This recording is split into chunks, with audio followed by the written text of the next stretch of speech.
తర్వాత 17 నుండి చివరి వరకు, 17 నుండి చివరి వరకు ఇది ఏంటి అంటే ప్రొక్లెయిమ్ ద ప్రైజ్, బహుమతిని గురించి ప్రకటించు. ఏంటది ప్రైజ్ అంటే? ఏంది? బహుమతి. బహుమతి ప్రతి మనిషికి ఉంటుంది. బహుమతి ప్రతి మనిషికి ఉంటుంది. అది మంచి బహుమతో చెడ్డ బహుమతో మనం జీవించే జీవితాన్ని బట్టి ఉంటుంది. అది మన క్రియల చొప్పున, వాని క్రియల చొప్పున ప్రతి వానికి ఆయన జీతం ఇచ్చును, బహుమానము ఇచ్చును. దేవునికి స్తోత్రం. మూడవది ఇక 9 నుంచి 16 వరకు preparing for the problems. Preparing for the problems. సమస్యలను సృష్టించే వాళ్ళు ఉంటారు, సిద్ధంగా ఉండు. సమస్యలను సృష్టించే వాళ్ళు ఉంటారు, ఏం చేయాలి మనం? సిద్ధపడటమే. దేవునికి స్తోత్రం. ప్రభు రాకడ కొరకు సిద్ధపడటమే. సిద్ధపడుతున్నారమ్మా? పడుతున్నారా? మీకు ఒక న్యూస్ చెప్తున్నాను, వినండి. ఇశ్రాయేలీలలో ఎర్ర పెయ్య ఒకటి వాళ్ళు ఏం చేశారంటే గడిచిన వారంలో బలి అర్పణ చేశారు.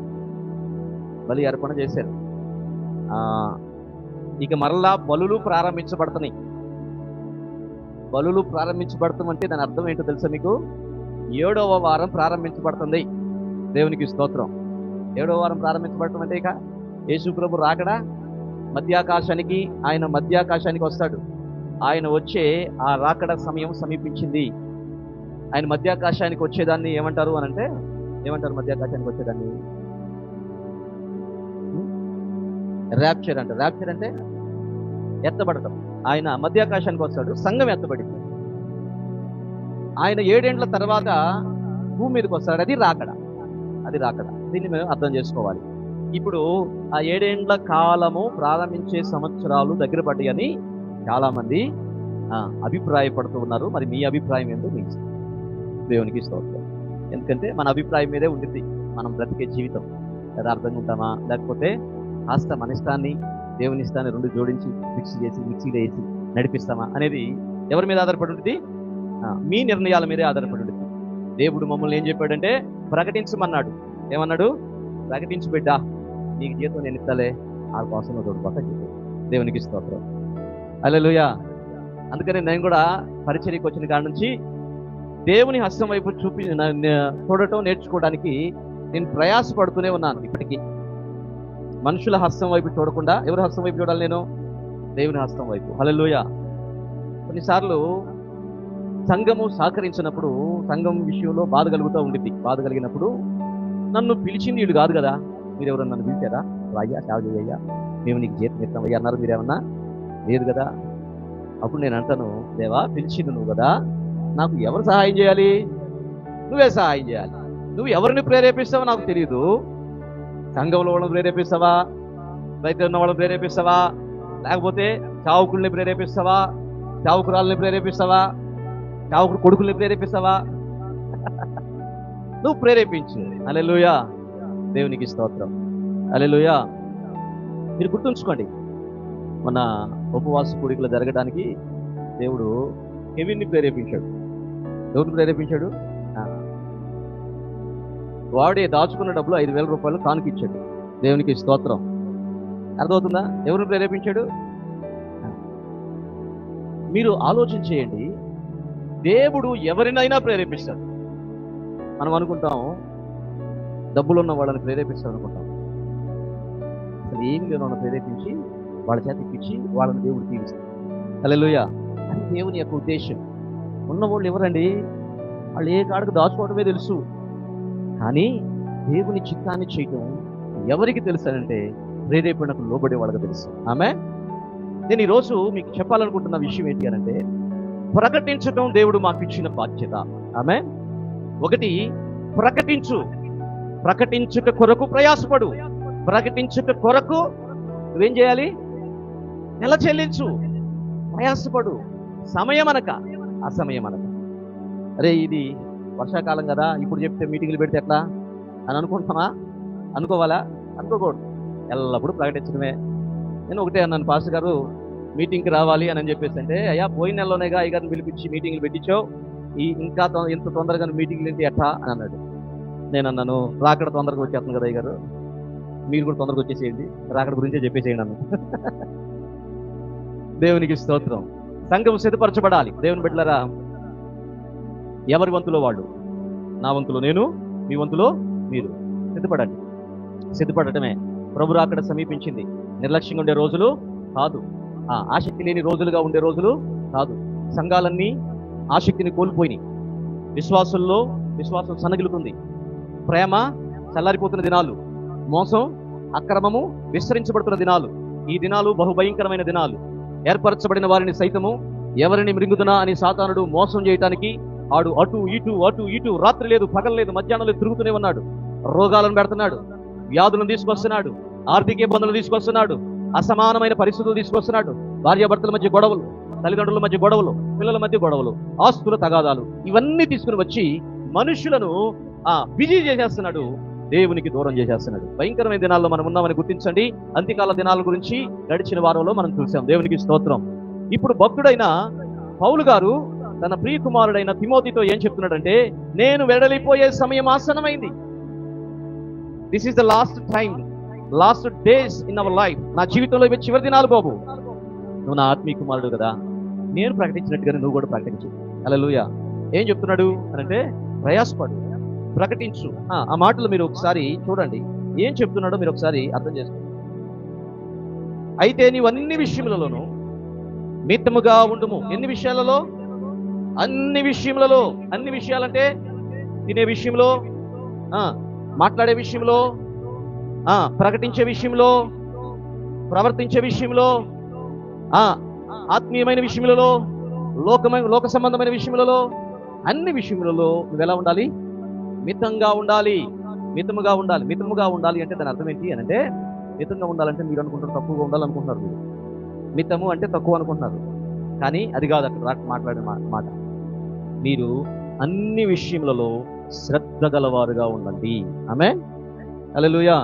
అంటే పాపం విషయంలో మీరు శ్రద్ధగా ఉండాలి, దాని జోలికి వెళ్ళకూడదు.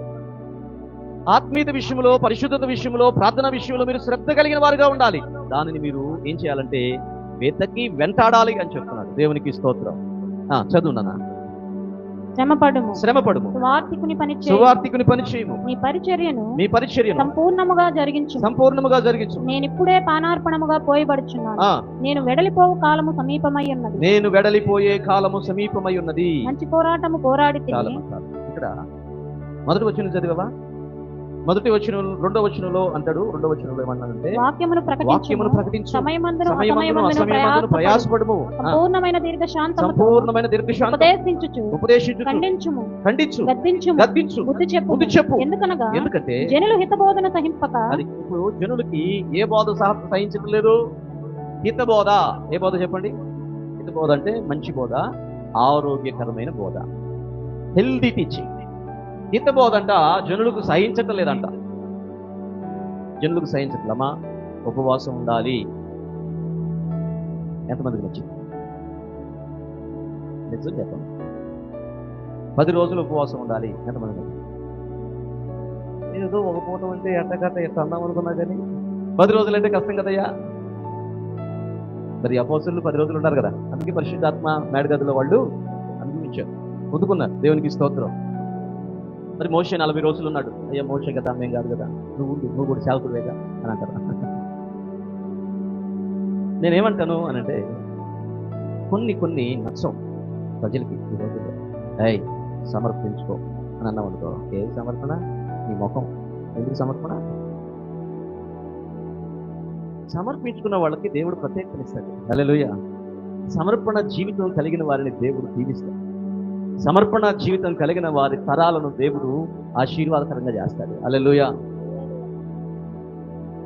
చాలా మంది చెన్నైలో మేము ఒక మీటింగ్కి వెళ్ళాం, పెంతెకోస్తు మిషన్ అని చెప్పేసి. దాంట్లో వాళ్ళు చాలా మంది స్త్రీలు, పురుషులు పెళ్ళిళ్ళు లేకుండా ఇళ్ళు వాకిళ్ళు అన్నిటిని విడిచిపెట్టేసి ప్రభువు కొరకు సమర్పించుకొని ఎన్ని వేల మంది ఉంటారు జనతలు.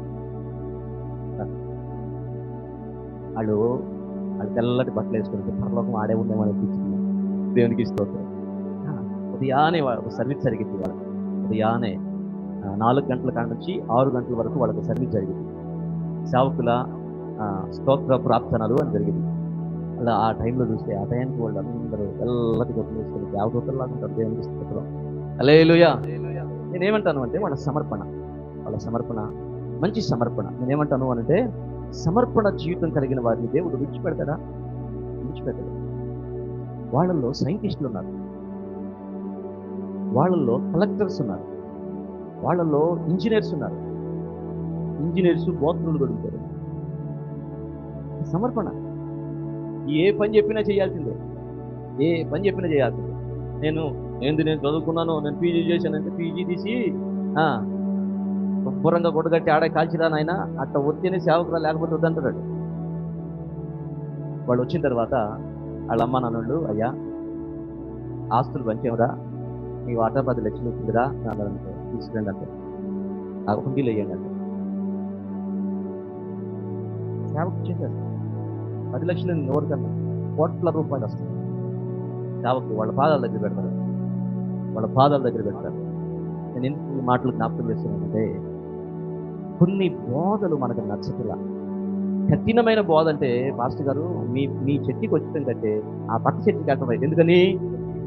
అక్కడ తోరణాలు కట్టొచ్చు, చెప్పండి, పసుపులు రాయొచ్చు. పెళ్ళిళ్ళు వచ్చినాయి అనుకో, ఒకళ్ళ మీద ఒకళ్ళు ఏం చేయొచ్చు, పసుపు నీళ్ళు కూడా చల్లుకోవచ్చు. మీ దగ్గర ఏమండి, ఏమి మనం నేర్చుకోవాలి అని అంటే, మనం లోక మర్యాదను నేర్చుకోకూడదు. మనుషులను సంతోషపెట్టే మర్యాదను నేర్చుకుంటే మనుషులను సంతోషపెడతా ఉంటావు, మీకు ఎప్పటికీ దేవుణ్ణి సంతోషపెట్టలేవు. ఇక్కడ కొంతమందికి మంచి బోధ నచ్చదట. మంచి బోధ నచ్చని దినాలలోనే మనం ఉన్నాం. అమ్మా, కన్నీరు గార్చాలి, సమర్పణ కలిగి ఉండాలి, ఉపవాసాలు చేయాలి అని మనం చెప్తూ ఉంటే చాలా మందికి నచ్చదు. అయినా పర్లేదు, నువ్వు అదే చెప్పు తిమోతి అని చెబుతున్నావు. దేవునికి స్తోత్రం. వాళ్ళకి దురద చెవులు ఉంటాయి, గొప్పని నీకేం పర్లేదు, నువ్వు మొట్టికి చెప్పు. ఏముంటాయి అంట అక్కడ రాసిన మాట చెప్పండి. దురద చెవులు గలవారై తమకు తమ స్వకీయ దురాశలకు అనుకూలమైన బోధ తమ కొరకు పోగు చేసుకుని సత్యమునకు సెవినీయక కల్పనా కథల వైపునకు తిరుగుతున్నారు. దేవుని బిడ్డలారా, దేని వైపు తిరగాలి అంటే సిలువ వైపే మనం దృష్టి ఉంచాలి. దేవుని వాక్యం మీదే మన దృష్టి ఉంచాలి. పరిశుద్ధాత్మ సహాయం మీదే మన దృష్టి ఉంచాలి. కానీ కల్పనా కథల వైపు కానీ, లేకపోతే ఇంకొక దాని వైపు కానీ మనం చూడకూడదు. మన సొంత ఆలోచనలు మనం చూడకూడదు. మీరు ఆలోచించేది. ఒకసారి ఒక రాజుగారికి ఒక కళ వచ్చిందంట. వింటున్నారా? కళ వచ్చింది. ఏం కళ వచ్చిందంటే, కళలోనంట ఒక మంచి వజ్రాలతో కూడిన కుర్చీ ఒకటి కనపడిందంట. చాలా వజ్రాలు ఉన్నాయంట. కూర్చున్నాడంట దాని మీద. కూర్చొని నేను అమెరికా వెళ్ళగానే అమెరికా తీసుకెళ్ళిందంట ఆ కుర్చీ. నేను ఆస్ట్రేలియా వెళ్ళగానే ఆస్ట్రేలియా తీసుకెళ్ళిందంట ఆ కుర్చీ. అంటే ఆ కుర్చీ ఏ కుర్చీ? ఆకాశంలో ఎగిరే కుర్చీ. కల్లో పొద్దున్న లేచి అన్నాడంట, సభ ఏర్పాటు చేయండి అన్నాడంట. సభ ఏర్పాటు చేశాడంట. ఏర్పాటు చేయగానే రాజుగారు అన్నాడంట, రాత్రి నాకు కళ వచ్చింది, కళలో ఎగిరే చైరు, రత్నాలు, ప్రతి రత్నంలో నామకమే కనపడుతుంది. అబ్బో అద్భుతమైన చైరు, అలాంటి చైరు ఖచ్చితంగా నా కోసం ఒకటి చేయండి అన్నాడు. వాళ్ళు అన్నారంట, రాజుగారు కుర్చీ చేయమంటే చేస్తాం, రత్నాలు చైరు చేయమంటే చేస్తాం, ఎగరమంటే ఎట్ట ఎగిరిచ్చామండి అన్నారంట. నాకు అదంతా తెలీదు, నాకు అవసరం లేదు, నాకు అనవసరం. ఖచ్చితంగా ఏం చేయాలి నువ్వు? మీరు ఏ తిప్పలు పడతారు, నాకు సంబంధం లేదు. అతడు ఆ కళ మీద చాలా ఆసక్తిగా ఉన్నాడు. కళ్ళు తెరిస్తే కళ కనపడుతుంది, కళ్ళు ముట్టే కళ కనపడుతుంది. ఆ కుర్చీ ఉంటే ఎక్కడికైనా వెళ్ళిపోవచ్చు. ఈ ఆలోచనలో ఉన్నాడు. ఒకరోజు ఒక ఆయన గడ్డం వేసుకొని, జుట్టు పెంచుకొని ముసలాయన వచ్చాడట. వచ్చి, రాజుగారు నాకు 100 వెండి నాణ్యాలు ఉన్నాయండి, అవి పోయినాయి, దొంగిలించాడు, ఆ దొంగ ఎవరో నాకు తెలుసు అన్నాడంట. రాజు అన్నాడంట, ఏయ్ నా రాజ్యంలో దొంగతనమా, చెప్పు, ఆ దొంగ ఎవరో చెప్పు, తెలుసు అన్నావో చెప్పు అన్నాడు. వదిలే గారు చెబితే మళ్ళీ నువ్వేమైనా కోప్పడతావు నా మీద అన్నాడు. కోప్పడను రా బాబు, చెప్పు, నీ 100 వజ్రాలు లేకపోతే 100 వెండి నాణ్యాలు నేను చూపిస్తాను అన్నాడు. రాజుగారు మీరేనండి అన్నాడు. రాత్రి నా కళ్ళలోకి వచ్చి 100 వెండి నాణ్యాలు తలకని పెట్టుకుని పడుకుని ఉంటే నువ్వు వచ్చి లాక్కుని వెళ్ళేవండి అన్నాడు. ఏరా ఏం మాట్లాడుతున్నావు, బుద్ధుడిని మాట్లాడుతున్నావా? నేనేంది, రాజునేంది, 100 నాణ్యాలు? మరి కళ్ళలో వచ్చింది కదా, మరి ఏం చేయమంటారు? కళలో జరిగింది నిజమెట్టయిదిరా అన్నాడట.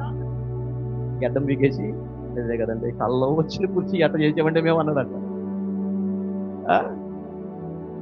అయితే కొంతమంది దేంట్లో బ్రతుకుతూ ఉంటారు? ఊహల ప్రపంచంలో బ్రతుకుతూ ఉంటారు, కళల ప్రపంచంలో బ్రతుకుతూ ఉంటారు. కానీ దేవుడు అన్నాడు సత్యంలో బ్రతకాలి. దేంట్లో బ్రతకాలి?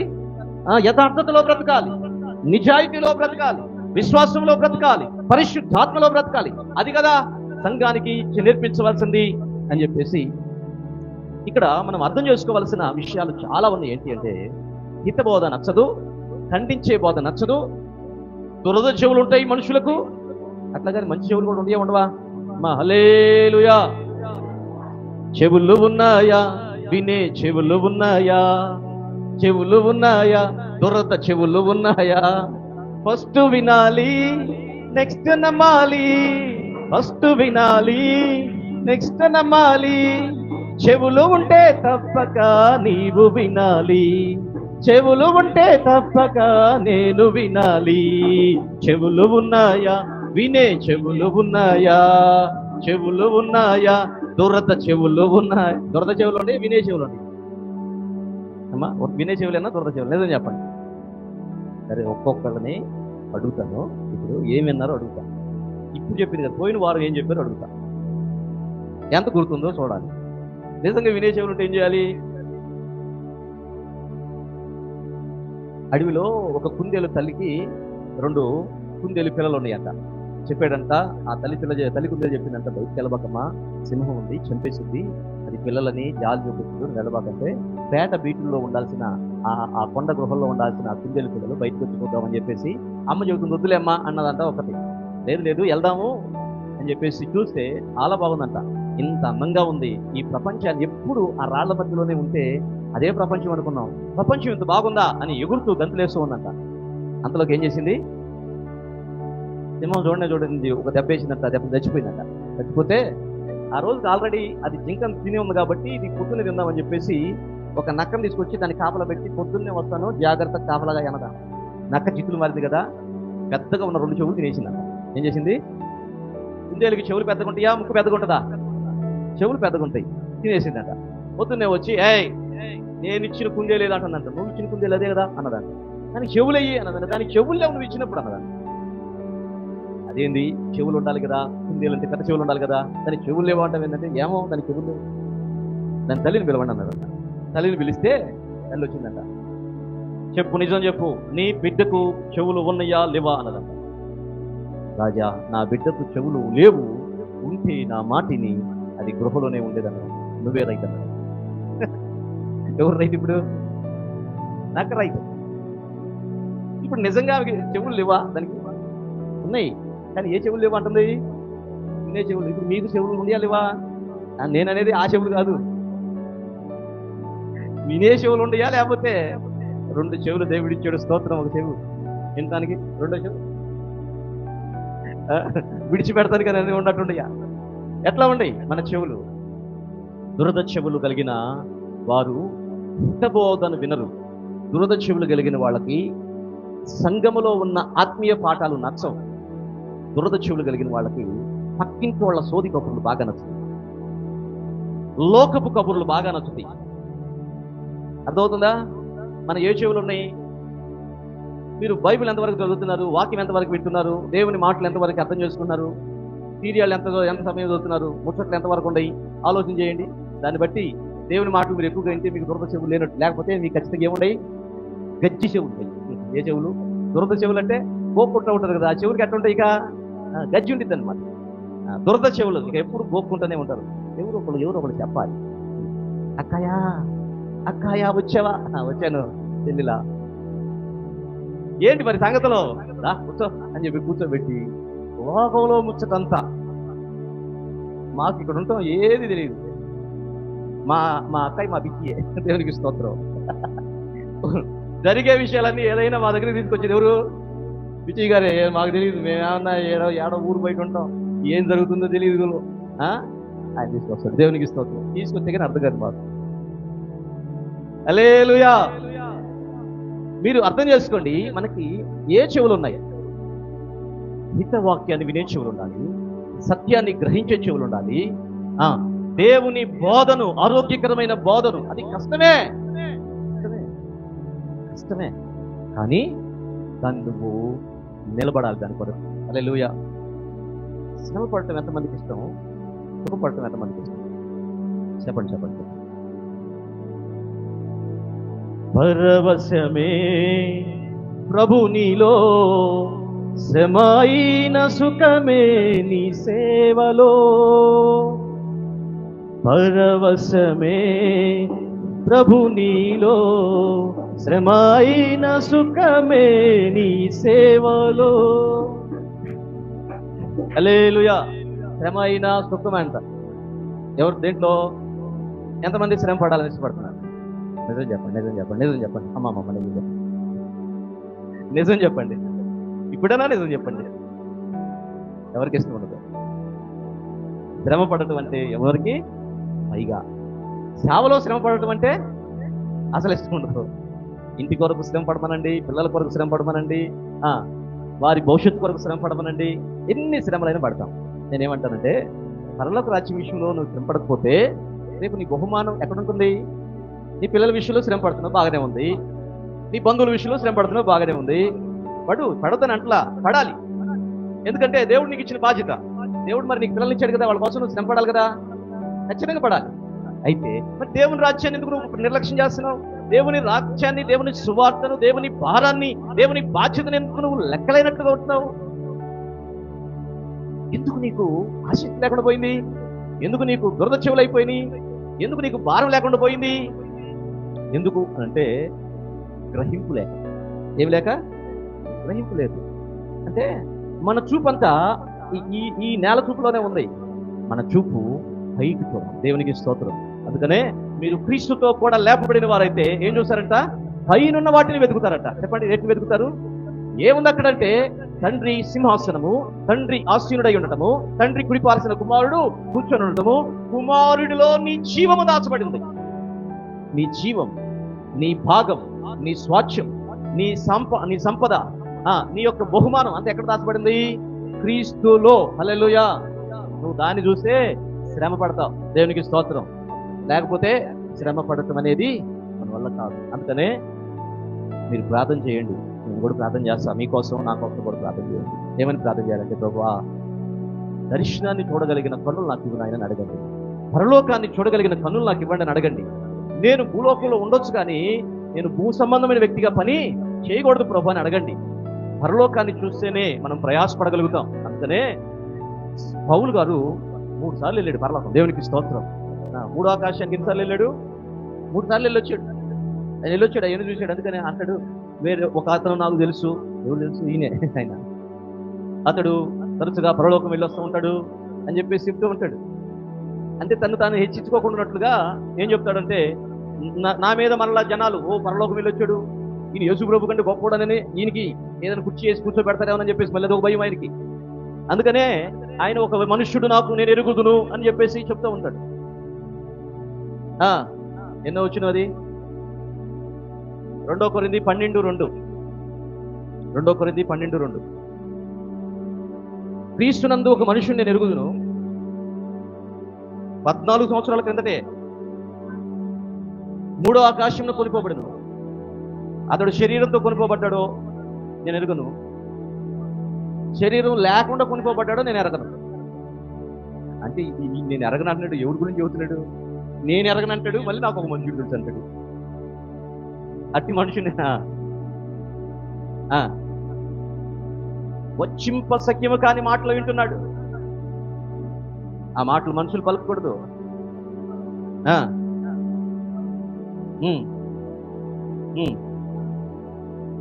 అతి వాటి గురించి అతిశయించును.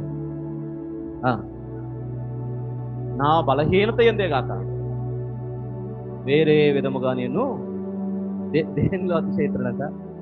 బలహీనతలలో. హల్లెలూయా. పౌరులాగా మనందరం మార్చబడుతుము గాక. ఈ మాటలు మనం కూడా మన హృదయంలో స్వీకరించుము గాక. గుర్తుంచుకోండి, బలహీనతలో అతిశయిస్తున్నాడు, దేవుడిచ్చిన దర్శనంలో అతిశయిస్తున్నాడు. ఆ దర్శనము అతన్ని బలపరిచింది. అందుకనే చోట రాస్తాడు, ఆకాశము నుండి కలిగిన ఆ దర్శనకు నేను అవిధేయుడును కాక. సంపూర్ణంగా విధేయుడై ఏం చేశాడు చెప్పండి? ఏం చేశాడు? దేవునికి లోబడుతున్నాడు. ఎక్కడికి వెళ్ళమంటే అక్కడ శ్రమ పడుతున్నాడు. 1 కొరింథీ 9:24 ఎన్ని శ్రమల గుండా వెళుతున్నాడు తెలుసా? రాత్రి పగళ్ళు ప్రయాసపడుతున్నాడు. శ్రమ పడుతున్నాడు, ఇరుకులో గుండా, ఇబ్బందుల్లో గుండా పెడుతున్నాడు, కష్టాలు నష్టాలు, ఓడ పగిలిపోయిన దినాలు, సువార్త కొరకు తను ప్రాణార్పణంగా పోయబడుతున్నాడు. దేవుని బిడ్డలారా, ఇలాంటి అనుభవాలు గుండా వెళ్ళాను కదా. తిమోతి, నీవు కూడా అలాగే వెళతావా? తిమోతి తర్వాత ఉన్న ఈ సంఘంలో ఉన్న ప్రజలు మీరు కూడా అలాగే వెళతారా? సువార్త భారాన్ని తీసుకుని వెళ్తారా? ప్రయాసపడతారా సువార్త కోసం? సువార్త అంటే ఏం లేదు, యేసుక్రీస్తు ప్రభువు నీ కోసం నా కోసం ఈ లోకానికి వచ్చి కన్యక గర్భం ద్వారా పుట్టి పొంతు పిలాతు అధికారమునకు అప్పగించబడి, శ్రమపరచబడి, కొట్టబడి, దున్నబడి, ఏడవబడి, సిలువ వేయబడి, చనిపోయి సమాధి చేయబడి, మూడో దినాన పునరుద్ధరణుడై లేచాడు. అదే సువార్త. ఆయన పునరుద్ధరణుడై లేవటమే కాదు కానీ అదృశ్య లోకానికి వెళ్ళాడు. ఎక్కడికి వెళ్ళాడు? అదృశ్య లోకం అంటే భూమి కింద భాగంలోకి వెళ్ళి అక్కడ కూడా సువార్త చెప్పాడు. దేవునికి స్తోత్రం. ఆదాం దగ్గర నుంచి ఉన్న వారందరికీ సువార్తను అక్కడ కూడా ప్రకటన చేసి, రక్తాన్ని వాళ్ళ మీదకు ప్రోక్షణ చేసి, వాళ్ళని కూడా చెరగా పట్టుకొని పోయాడట. తండ్రి కుడి పార్శ్వన కూర్చున్నాడు. మరలా వస్తాను, వచ్చి మీరు నాతో పాటు ఉండేటట్లుగా నేను మీకు అక్కడ నివాస స్థలాలను కట్టి మరలా వస్తానంటున్నాడు. దేవునికి స్తోత్రం. సువార్త కొరకు శ్రమ పడిన వాడు పౌలు. ఎన్నిసార్లు కొట్టారండి ఆయన? ఎన్నిసార్లు కొట్టారు తెలుసా మీకు? అక్కడ రాశాడు, ముమ్మారు కొట్టబడితిని. ముమ్మారు అంటే 3 సార్లు. 140 కొరడా దెబ్బలు, ముమ్మారు 3 సార్లు. యేసు ప్రభు ఒకసారి, పౌలు గారు 3 సార్లు కొట్టబడి, 5 సార్లు. ముమ్మారు అనేది ఎక్కడ ఉంది? ముమ్మారు ఆయన తరమబడ్డాడో, బెత్తములతో కొట్టబడ్డారు. 140 కొరడా దెబ్బలు, 5 సార్లు. నిజంగా ఇన్ని శ్రమలండి, ఇన్ని శ్రమలు. ఓడలో ప్రయాణం చేస్తుంటే ఓడ బద్దలైపోయిన పరిస్థితి, నిందలు, అవమానాలు. ఒక మాట నన్ను చాలా ఆకర్షించింది. సంఘము లోపల శ్రమలు. యూదుల చేత 5 మారులు 140 కొరడా దెబ్బలు తిని, ముమ్మారు బెత్తములతో కొట్టబడితిని, రాళ్లతో కొట్టబడితిని, ముమ్మారు 3 సార్లు మరలా ఓడ పగిలి శ్రమ పడితిని. ఒక రాత్రి పగలు సముద్రంలో గడిపాను. అనేక పర్యాయములు ప్రయాణములోను, నదుల వలనైనను, ఆపదల్లోను, నా స్వజన వలనైన ఆపదల్లోను, అన్ని జనుల వలనైన ఆపదల్లోను, పట్టణములోని ఆపదల్లోను, అరణ్యములోని ఆపదల్లోను, సముద్రంలోని ఆపదల్లోను, కపట సహోదరుల వలనైన ఆపదలలోను, ప్రయాసతోను, ఆ మాట చదవండి, ప్రయాసతోను, కష్టముతోను, తరచుగా అంటే జాగారాలంటే నిద్ర లేకుండా రాత్రింబగళ్ళు జాగారములతోను, ఆకలి దప్పులతోను, తరచుగా ఉపవాసములతోను, సాలితోను, దిగంబరత్వంతోను, ఇంకా చాలా ఉన్నాయంట. కొద్దిగా నన్ను చెప్పింది, అనేకమైనవి ఉన్నాయంట. చెప్పింది ఏంటి? కొద్దిగా. ఇవియుగాక సంఘములన్నిటి గురించి చింత నాకు కలదు, ఈ భారము దినదినము నాకు కలుగుతున్నది. ఎవడైనను బలహీనుడైనా, నేను బలహీనుడు కానా? తొట్రపడ్డనా? అతిశయపడబడుతుంటే అతిశయపడుదును. చివరి మాట కూడా చదువు.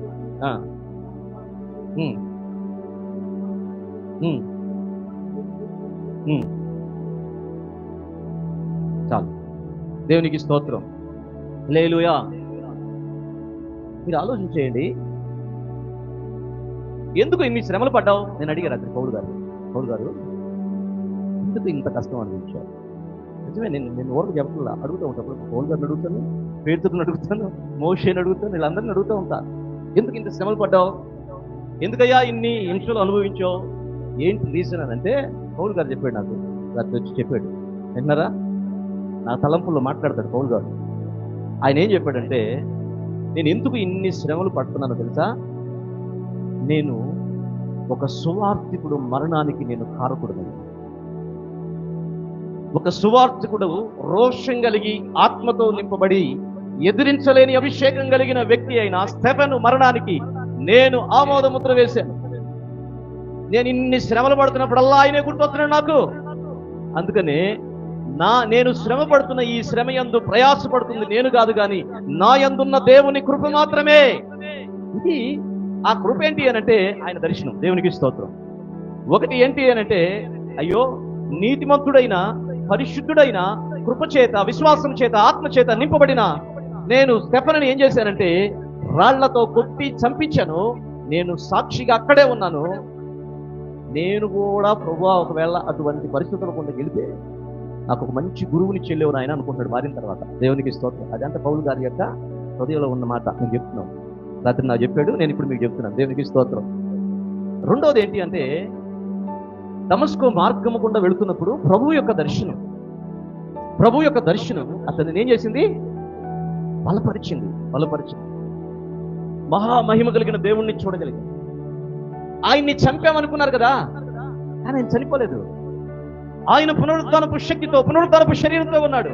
కాబట్టి మరణము నన్నేమీ చేయదు. అది నా ధైర్యం. నేను కూడా ఒక రోజున క్రీస్తు వలె పునరుద్ధానపు శక్తితో నింపబడతాను, పునరుద్ధానుడనవుతాను. కాబట్టి కేవలం ఈ శరీరానికేగా ఈ బాధలు, ఈ శ్రమలు. క్రీస్తు సువార్త కొరకు నేను ఎన్ని శ్రమలైనా వెళ్తాను. దేవునికి స్తోత్రం. దేవుని బిడ్డలారా, ఈ ఆలోచనతో పౌలు గారు దేవుని పరిచర్యను ప్రయాసతోను, కష్టముతోను, అనేకమైన ఇరుకు, ఇబ్బందులు, ఆకలి, దప్పులు, కన్నీటి పరిస్థితులు, దినదినము తన శరీరాన్ని నలగొట్టుకుంటూ ఇదిగో ప్రభువునందు అతిశయిస్తూ పరిచర్యను ముందుకు తీసుకుని వెళ్ళాడు. రాత్రి లేదు, పగలు లేదు, చెరసాలైనా సరే సంతోషంగా పాటలు పాడుతున్నాడు. దేవునికి స్తోత్రం. చెరసాల భయపడాల్సిందే, సంఖ్యలు భయపడాల్సిందే, శత్రువు భయపడాల్సిందే. అది ఆయన సువార్తలో. ఇలా సువార్త చేస్తున్నప్పుడు ఆయన సువార్తలో చాలా మంది పట్టబడ్డారు, చాలా మంది రక్షించబడ్డారు, చాలా మంది విజయం పొందారు, చాలా మంది మనుషులు ప్రభు రాజ్యం కొరకు సిద్ధపడ్డారు. దేవునికి స్తోత్రం. అప్పుడు ఏమంటాడంటే నా అతిశయము అదిగో నేను సంపాదించిన ఆత్మలే. హల్లెలూయా. ఇప్పుడు పౌలు గారు ఏమంటున్నాడో తెలుసా? నేను ఇంతగా ప్రయాసపడ్డాను, నీకు చెబుతున్నాను, నువ్వు కూడా ప్రయాసపడమంటున్నాను. ఇప్పుడు నేను వెళుతున్నాను. ఇప్పుడు ఇంత ప్రయాసపడిన నీకేమొచ్చిందయ్యా నువ్వు అడుగుతావు. ఆ క్వశ్చన్ నీ దగ్గర ఉంది. ఇప్పుడు జవాబు చెప్తున్నాను చూడండి. ఏంటి ఆ జవాబు? 7, 8 వచనాలు.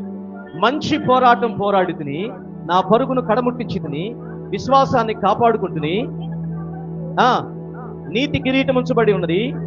ఆ దినమందు నీతి కలిగిన న్యాయాధిపతి అయిన అది నీతి కలిగిన న్యాయాధిపతి అయిన ప్రభు అది నాకు మాత్రమే కాకుండా తన ప్రత్యక్షతను అపేక్షించి వారందరికీ అనుగ్రహించింది. ఏంటది అనుగ్రహించింది? కిరీటం. చెప్పండి ఏంటి? బహుమానం. దేవునికి స్తోత్రం. హల్లెలూయా. ఏ కిరీటం ఇది? ఎందుకు కిరీటం? నీతి కిరీటం. నీతి కిరీటం ఎందుకు తెలుసా? శ్రమ గుండా వెళ్ళావు కదా. దీనిలో మీరు ఆలోచన చేయండి. రెండోది, విశ్వాసాన్ని కాపాడుకున్నాడు, నమ్మకస్తుడిగా ఉన్నాడు. మూడోది, మంచి పోరాటాన్ని పోరాడాడు. తన జీవితంలో దేవుడు అప్పగించిన పని, దేవుడు పిలిచిన పిలుపు, దేవుడు ఏర్పాటు చేసిన ఏర్పాటు సంపూర్ణం చేశాడు. హల్లెలూయా. అర్థమవుతుందా?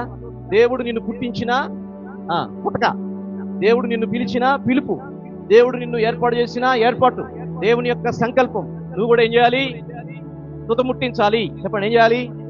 ఎందుకు పుట్టించావు ప్రభువా? అయితే అని చెప్పింది, బియ్యం పుట్టిపోతే ఎందుకు పుట్టించావు? నువ్వేం బాధపడవు, ఏం చేయాల్సిన అవసరం లేదు. అమ్మగా తినో వచ్చో. ఎవరు చెప్పేది? దేవుడు చెప్తాడు, లేదు నువ్వు నా పోలికలోకి మార్చబడాలి. ఇదిగో నువ్వు సంఘం కొరకు ప్రయాసపడాలి, ఆత్మల కొరకు ప్రయాసపడాలి. ఇదిగో ఆహారాన్ని పెట్టే వ్యక్తిగా నువ్వు ఉండాలి, నువ్వు దీవెనకరమైన వ్యక్తిగా మార్చబడాలి, నువ్వు ప్రజలకు ఆశీర్వాదకరమైన వ్యక్తిగా ఉండాలి, నీ తరాలు దీవెనకరంగా ఉండాలి. అందుకే నేను నిన్ను పుట్టించాను. నీవు నన్ను గురించి ప్రకటించే వ్యక్తిగా ఉండాలి, సువార్తను తీసుకుని వెళ్లే వ్యక్తిగా ఉండాలి, విశ్వాసాన్ని ప్రకటించే వ్యక్తిగా ఉండాలి. ఇదిగో నోవాహులాగా, కుటుంబంలాగా మనం ఉండాలని దేవుడు కోరుకుంటున్నాడు. ఆమె కృపతోను, విశ్వాసంతోను, భయభక్తులతోను, ఆత్మీయతతోను నింపబడి చెడుతనమును విసర్జించే వ్యక్తులుగా ఉండాలని దేవుడు మనల్ని పుట్టించాడు. పుట్టించడమే కాదు, మన ద్వారా సువార్త కొరకు సాక్షులుగా మనల్ని నిలబెట్టి ముందుకు నడిపించాలని ఆశపడుతున్నాడు. ఆమె ఇప్పుడు మీరు అర్థం చేసుకోండి. నేను ఒక ఐదు క్రౌన్స్ గురించి చెప్తాను.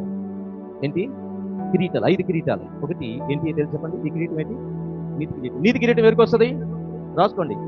2 కొరింథీయులకు రాసిన పత్రిక 4:8 వచనంలో నీతి కిరీటం ఎవరికి వస్తుంది అనంటే, ప్రయాసపడి విశ్వాసాన్ని కాపాడుకొని మంచి పోరాటాన్ని పోరాడి ఇదంతా అయిన తర్వాత యేసుక్రీస్తు ప్రత్యక్షత కొరకు ఎదురు చూస్తారే, ఎదురు చూచు వారికి. చెప్పండి, ఈ మాట చెప్పండి. ఎదురు చూచు వారికి. 2 తిమోతి 4:8. 2 తిమోతి 4:8. ఇప్పుడు చదివిన వాక్యం ఇది మొట్టమొదటి కిరీటం, గుర్తుపెట్టుకోండి. ఏ కిరీటం ఇది? నీతి కిరీటం, ద క్రోన్ ఆఫ్ రైచియస్నెస్.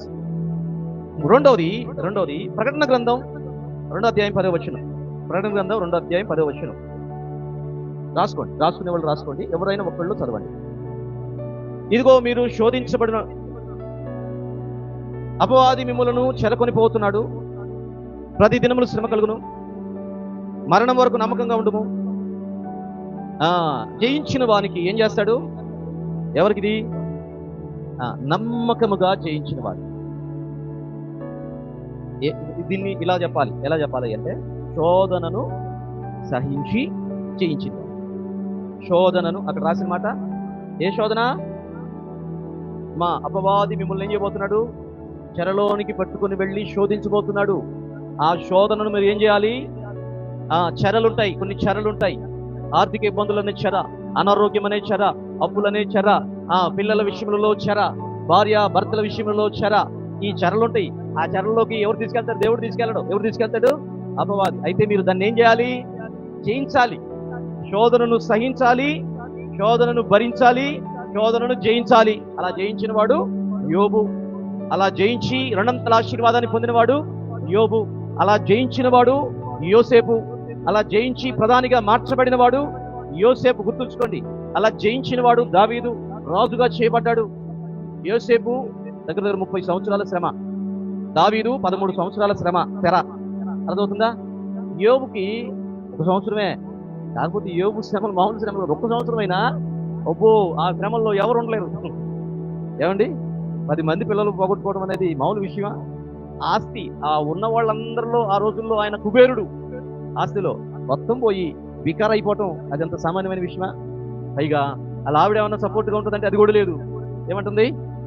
ఎందుకు నీ విశ్వాసం, ఇంకా నీ దేవుని దూషించి నువ్వు కూడా చావు అంటుంది. యెహోవా ఇచ్చిన యెహోవా తీసుకున్నాడు, యెహోవా నామానికి.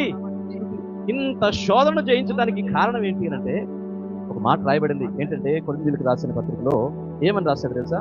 1 కొరింథీ 10:13 ఏమంటాడంటే శోధనను సహించడానికంట దేవుడే ఏం చేస్తాడట? సహాయం చేస్తాడట. సాధారణంగా మీకు సంభవించలేదు, మనుషులకు కలుగు శోధన తప్ప మరి ఏది మీకు సంభవించలేదు. దేవుడు నమ్మదగిన వాడు, మీరు సహింపగలిగినంత కంటే ఎక్కువగా ఆయన మిమ్మల్ని శోధింపనేడు. అంతేకాదు, సహింపగలుగుటకు ఆయన శోధనతో కూడా తప్పించుకుని మార్గమును కలుగజేయండి. తప్పించుకుని మార్గాన్ని కూడా కలుగజేస్తాడు. దేవునికి స్తోత్రం చెప్పండి.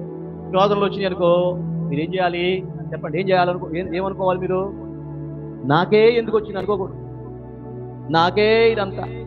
చూడు, ఆ పక్కది బాగానే ఉంది, ఈ పక్కది బాగానే ఉంది, ఈ పక్కడు బాగానే ఉన్నాడు, ఆ పక్కడు బాగానే ఉన్నాడు, ముందోడు బాగానే ఉన్నాడు, వెనకమాలోడు బాగానే ఉన్నాడు, నాకే వచ్చింది అనుకోకూడదు. ఏమనుకోవాలి?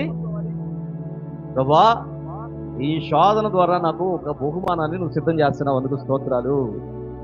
ఈ శోధనను జయించడానికి కావలసిన కృప సామర్థ్యం నాకు అనుగ్రహించు ప్రభు అని అడగాలంట. దేవునికి స్తోత్రం. హల్లెలూయా. యోబు అదే అడిగాడు. అందుకనే తప్పించే మార్గాన్ని దేవుడే ఇచ్చాడు. చాలా మంది శోధించబడ్డారు. షద్రకు, మెషకు, అబేద్నెగోలు శోధించబడ్డారు. దానియేలు శోధించబడ్డారు. ఎవరు శోధించబడలేదు? దేవుని బిడ్డలందరూ శోధించబడ్డారు. నీవు కూడా శోధించబడతావు. సాతాను చేత శోధించబడతావు, లోకం చేత శోధించబడతావు, శరీరం చేత శోధించబడతావు.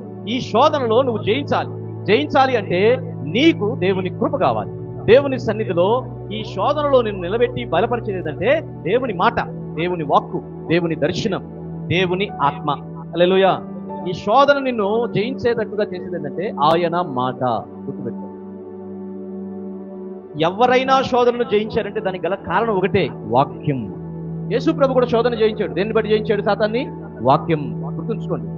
ప్రతి ఒక్కళ్ళు శోధనను జయించడానికి దేనిలో ఆరితేరి ఉండాలి, దేనిలో నిష్ణాతులై ఉండాలి, దేనిలో అభివృద్ధి చెంది ఉండాలంటే వాక్యములో. దేవునికి స్తోత్రం. శోధించబడిన వారికి, శోధనను సహించి జయించిన వారికి దేవుడు ఏ కిరీటం ఇస్తాడంట?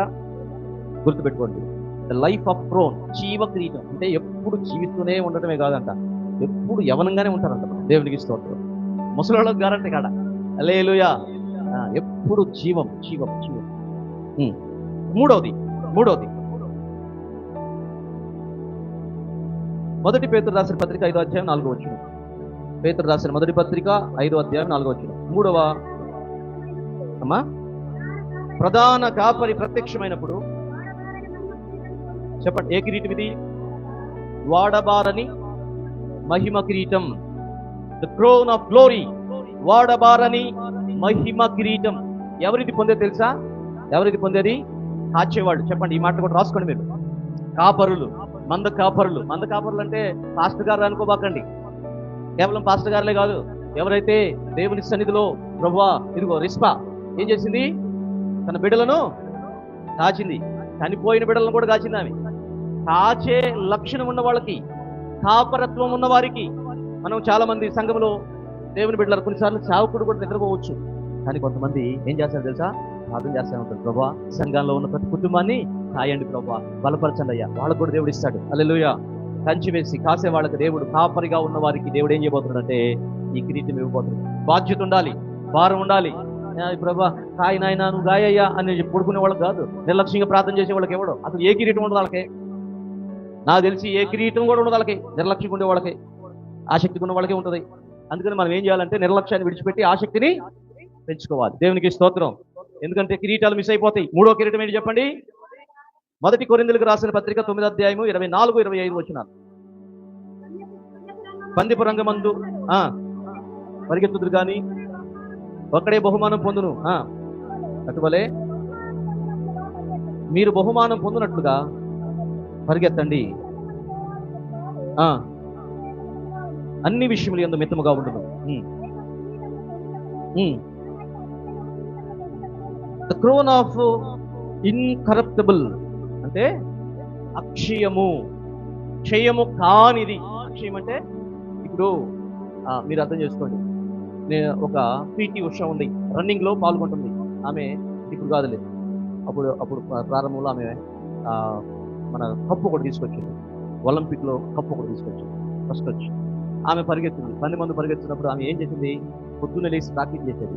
ఎంత తినాలో అంతే తినేది. కొన్ని కేజీలు పెరిగింది అనుకో, ఏమవుతుంది?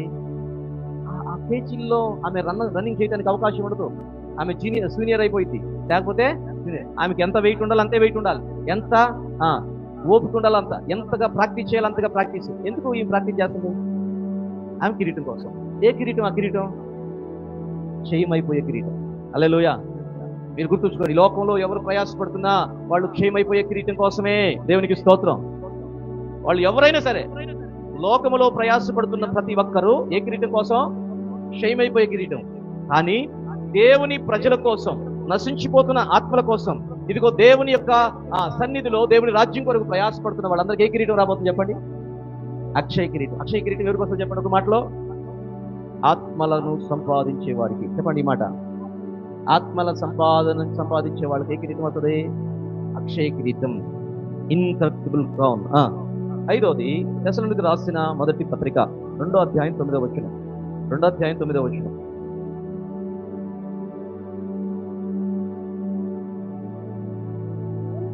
అవును సహోదరులారా, ప్రయాసములు కష్టములు మీకు జ్ఞాపకం ఉన్నది కదా. నేను మీలో ఎవరికైనాను భారముగా ఉండకూడదని రాత్రింబగళ్ళు కష్టం చేసి జీవనం చేయొచ్చు.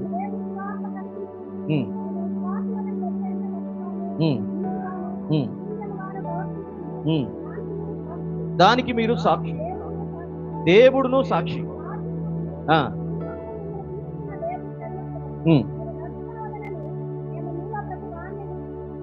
19 వచ్చిన చదువు. 19-20 వచ్చిన. ఎలాగనగా మా నిరీక్షణ అయినను, మా ఆనందమైనను రాకడ సమయం. ఇప్పుడు చెప్పండి. ఇప్పుడు 2 కరెక్షన్స్ ఉన్నాయి మీ దగ్గర. ఏంటి అంటే, ఇందాక నేనేం చెప్పానంటే ఆత్మల కొరకు అని చెప్పాను కదా, అది ఇక్కడ. ఎన్నోది? ఐదోది ఏంటి?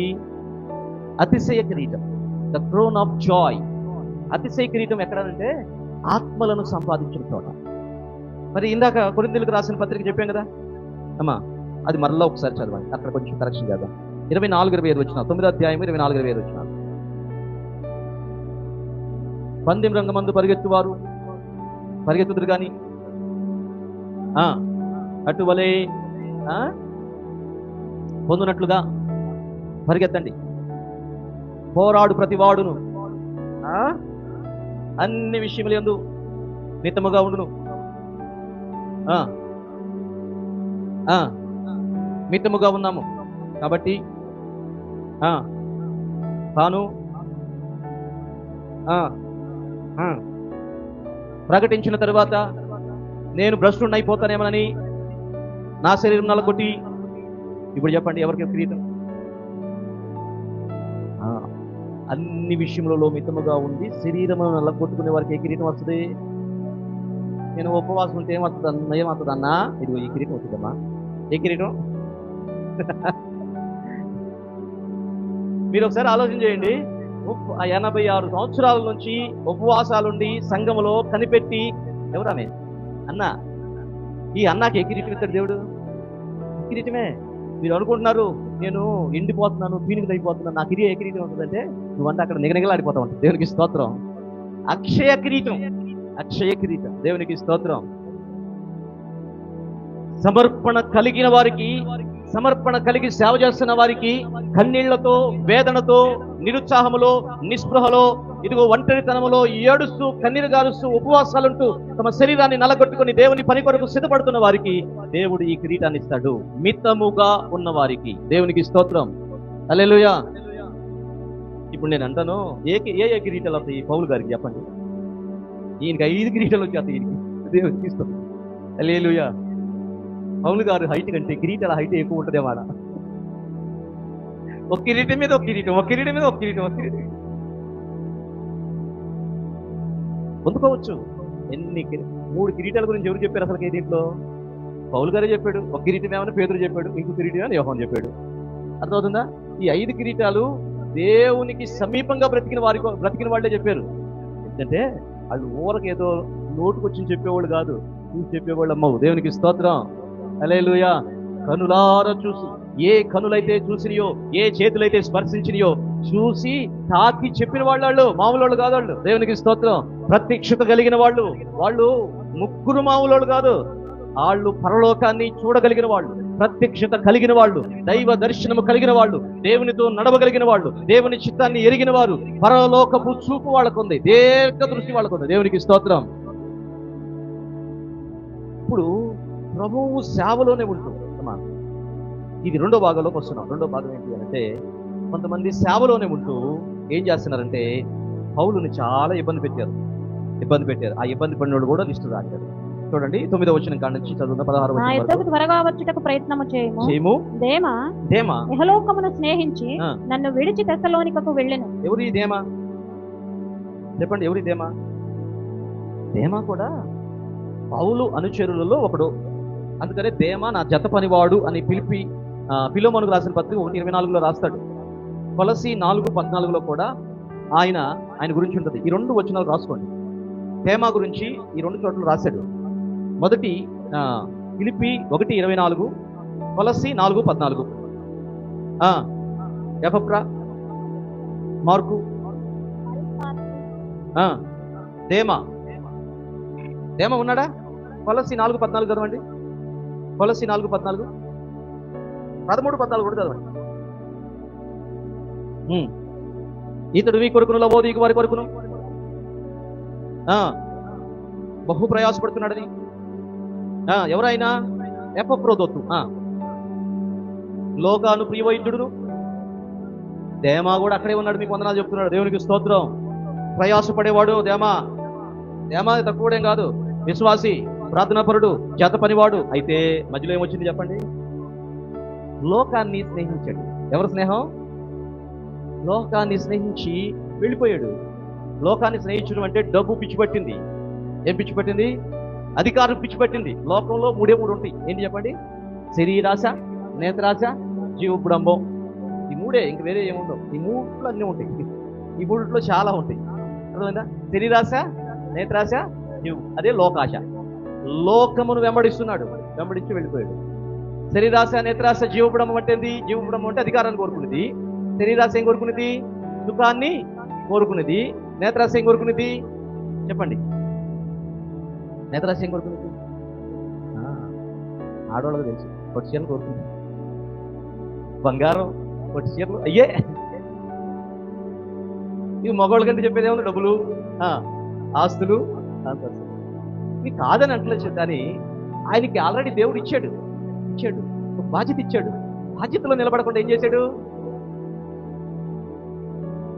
ఏం పోగొట్టుకున్నాడు చెప్పండి ఇప్పుడు? ఏది కిరీటంలో ఏ కిరీటం అని వచ్చిందా? చావులో ఉన్నాడుగా, కష్టపడ్డాడుగా, కానీ ఇట్లా పోగొట్టుకునే వాళ్ళలో ఇంకొకడు కూడా ఉన్నాడు. ఎవడు? ఇస్కరియోతు యోధా. పోగొట్టుకున్నారు వీళ్ళు, పోగొట్టుకున్న బ్యాచ్. ఇంకా చాలా మంది ఉంటారు. ఈ అలెగ్జాండర్ అనేవాడు డిఫరెంట్ అనమాట. ఈ అలెగ్జాండర్ అనేవాడు శిష్యుడు కాదు. ఈ అలెగ్జాండర్ అనేవాడు కంచరివాడు. చెప్పండి, కంచరివాడు అంటే అర్థమేంటి? కాపర్ స్మిత్ అంటారు. అంటే ఆయన వెండితో ఆభరణాలు చేసేవాడు. మీకు తెలుసా? ఎఫెస్సు అనే ప్రాంతంలో అక్కడ ఒక దేవత ఉండేది, అర్తిమీ దేవత. చెప్పండి, ఏ దేవత? అర్తిమీ దేవత ఉండేది. అది మీరు అపోస్తుల కార్యములు 19వ అధ్యాయం తర్వాత చదువుకోండి. నేను ఒక కథలా చెబుతాను, వినండి. ఈ అలెగ్జాండర్ అనేవాడు చదవండి, చదివితే మీకు అర్థం. అక్కడ పేరు రాయలేదు, ఇక్కడ రాశాడు పేరు. అక్కడ రాయకుండా ఇక్కడ రాశాడు.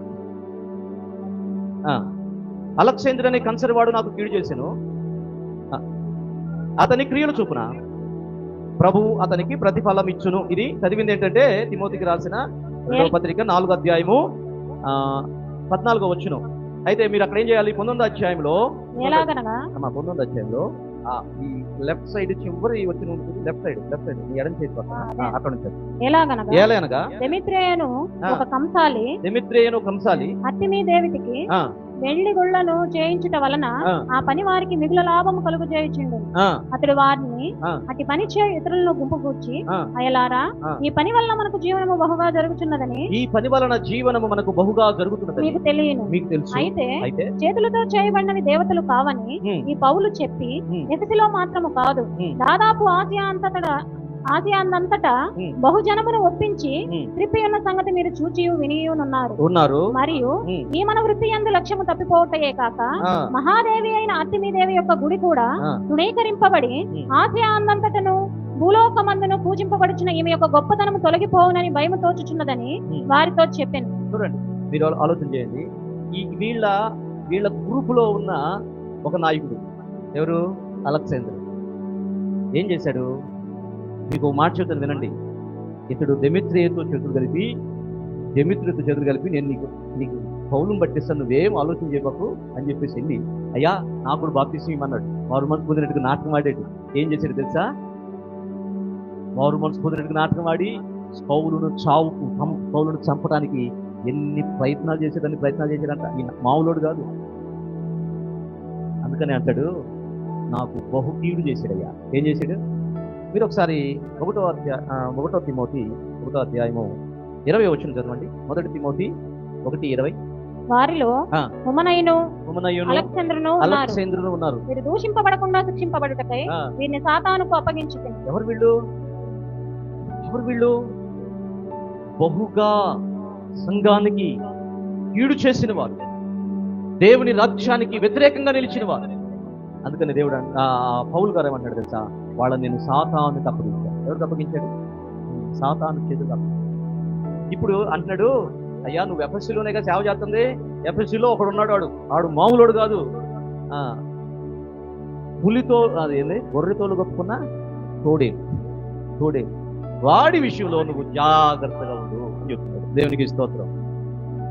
ఈయనకి వ్యాపారానికి అడ్డంగా ఉంటే అతను ఏం చేస్తాడు? అది వ్యాపారానికి అడ్డంగా ఉంటే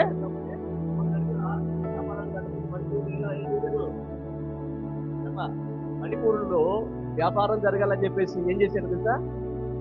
మణిపూర్ ప్రజలందరినీ ఎందుకు వ్యాపారానికి, వేరే దానికి కాదు, వ్యాపారం కోసం చంపేస్తాడు. సేవకులు చంపేస్తారు, ఎవరినైనా చంపేస్తారు. ఇప్పుడు ఎందుకు ఇక్కడ కష్టం ఏంటి అని అంటే, ఈయన బోధించే బోధ డిఫరెంట్గా ఉంది. విగ్రహాలను విడిచిపెట్టండి. విగ్రహం అనేది అసలు దేవతా దేవుడు కానే కాదు అంటాడు. మరి ఏది అని అంటే, రండి చెప్తా, రండి. దెయ్యం ఉందా? దెయ్యం పట్టిందా? దెయ్యం బయటికి రా అంటే బయటకు వచ్చేస్తాడు. అర్థమవుతుందా? ఈయన అద్భుతాలు చేస్తున్నాడు. ఆశ్చర్యంగా ఎట్లా చేస్తున్నాడు అని అంటే, నిజమైన దేవుడి ద్వారా చేస్తున్నాడు. నిజమైన దేవుడు ఎవరు అంటే సిలువ వేయబడిన యేసు ప్రభు అని చెప్తాడు. ఇప్పుడు ఈ మిగిలిన వాళ్ళకి ఏమవుతుంది? యేసు ప్రభు నిజమైన దేవుడు అంట, విగ్రహాలు ఏవద్దు, వదిలేసేయండి అని అంటారు. కంసాల వారి వ్యాపారం అంతా ఏమైపోయింది? చెప్పు ఏమైపోయింది? ఇప్పుడు వాళ్ళ వ్యాపారం, వాళ్ళ జీవనం అంతా ఏమైపోయింది? ఆగిపోయింది, కూలిపోయింది. ఈ ఒక్క మనుషుడు మన వ్యాపార సామ్రాజ్యాన్ని ఏం చేశాడు? పోల్ చేశాడు రా. ఎవరు వీడు అసలుకే? యాడ్ నుంచి వచ్చాడు రా వీడు, వీడిని కొట్టుకురండి. అందుకనే అక్కడ చెప్తూ ఉంటే మీరు 33వ వచనం చదివితే, అపోస్తుల కార్యములు 19:33 వచనంలో అక్కడ కూడా ఒక అలెగ్జాండర్ ఉన్నాడు. ఆ అలెగ్జాండరు యూదుడైన అలెగ్జాండరు. ఆ యూదుడైన అలెగ్జాండరు అతడు ఇతడు ఒకటి కాదు. అతడు వేరే, ఇతడు వేరే. అతడు సర్ది చెప్పడానికి ప్రయత్నం చేస్తున్నాడు, పౌలు పక్షంగా నిలబడి మాట్లాడడానికి ప్రయత్నం చేస్తున్నాడు. దేవుని బిడ్డలారా ఆలోచించేయండి. ఒకవేళ మొదట్లో అతడు దేవునికి అనుకూలంగా ఉండి తర్వాత మారేడేమో కూడా మనకు తెలియదు, కానీ అక్కడ రాసిన మాట ఏంటంటే యూదుడైన అలెగ్జాండరు అని రాస్తాడు. ఇక్కడ ఈ అలెగ్జాండర్ గురించి చాలా స్పష్టంగా చెప్తున్నాడు. ఏంటి? ఇతడు దేవుడు కంచరివాడు అని చెప్తున్నాడు. కాబట్టి మీరు ఆలోచన చేయాల్సింది ఏంటంటే అతడు ఒకటి కాదు, కానీ ఇతడు బహుకీడు చేశాడు. వ్యాపారం కోసం పౌలుని చంపడానికి ప్రయత్నం చేశాడు. ప్రయత్నం చేసిన వారిలో ఇతడు ఉన్నాడు. ఇప్పుడు చూడండి 17 నుండి, అయితే నా ద్వారా సువార్త పూర్ణముగా ప్రకటించబడు నిమిత్తము అన్యజనులందరూ దాన్ని విని నిమిత్తము ప్రభువు నా ప్రక్కన నిలిచి నన్ను బలపరిచిన కనుక నేను సింహపు నోటి నుండి తప్పించబడుతుంది. ఎవరి సింహం? అలెగ్జాండర్. సింహపు నోటి నుండి తప్పించబడుతుంది. ఎవరు అనంటే ప్రతి చోట తప్పించబడ్డాడు. దేవునికి స్తోత్రం. తప్పించింది ఎవరు చెప్పండి? ఇప్పుడు నన్ను బలపరచువాడే, నన్ను బలపరచు దేవుని అందే. హల్లెలూయా. దేవుడు నిన్ను తప్పిస్తాడు. నీ ద్వారా ఎంత పని చేయాలో అంత పని చేస్తాడు. నువ్వు నిలబడితే దేవుడు గొప్ప కార్యం చేస్తాడు. హల్లెలూయా. వ్యతిరేకంగా నిలబడ్డావా? పోగొట్టుకుంటావు. వ్యతిరేకంగా ఉన్నావా? కోల్పోతావు. వ్యతిరేకంగా ఉన్నావా? కిరీటాన్ని, జీవాన్ని కూడా కోల్పోయే పరిస్థితి. సాతానుడు సామ్రాజ్యాన్ని నువ్వు ఓటేసి గెలిపించాలనుకుంటే నీ హృదయాన్ని సాతాను ఆలోచనలతో నింపుకో. ఒకవేళ కనుక నువ్వు దేవుని రాజ్యాన్ని గెలిపించాలనుకుంటే ఇదిగో పౌలు యొక్క భావనలతో ఏకీభించు. పరిశుద్ధాత్మని యొక్క కృపచేతను నింపబడు, వాక్య చేతను నింపబడు. అప్పుడు నీవు దేవునికి ఇష్టడిగా మార్చబడతావు. దేవునికి స్తోత్రం. ఒకసారి అందరూ లేచి